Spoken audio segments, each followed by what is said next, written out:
the main bulk of the system had gone through, and I was in the quieter area after that had been through, and I'd been down to Staysel and Double Reef Main, and once it went through, the breeze dropped to sort of 24, 25 knots, and I left the reefs in the main, but went for a reacher, and I was like that for 2.5, 3 hours, and with quite stable conditions.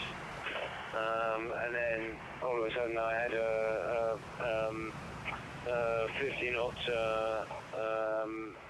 knot squall come through, and I was below. I didn't see it, and the boat suddenly accelerated, and no sooner had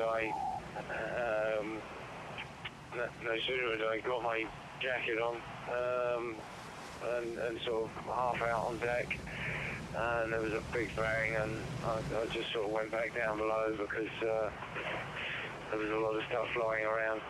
So waited for the noise to stop, and the rig's down. There was no mast. The mast was over the starboard side of the boat, and was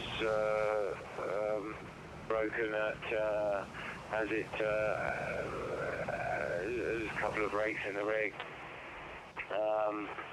and obviously there was a lot of load going on with a lot of loaded lines, and cracking and banging of carbon. So you didn't want to rush into it too quickly, just in case things started moving about. We got a 6-7 meter swell running with waves on top of that, so the motions are very violent, and the loads involved are very, very high. So and you don't know, it's such an unpredictable environment. You don't want to put yourself anywhere where potentially you could get injured. I haven't really had a chance to look at it, but a lot of it will depend on the weather, on what the weather will allow me to do. Pretty much all those places, Perth, Adelaide, even Hobart, they're pretty equidistant, all about 1,500 miles. So I'll have to have a race with Loica. It's difficult to describe how I feel. I just feel numb by it, really.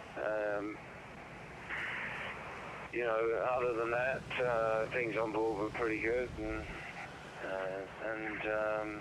I didn't have any, I wasn't doing anything different, and it just seems, in fact, if anything, during the night I've been very conservative. I've kept the bow down and kept the pressure off the boat,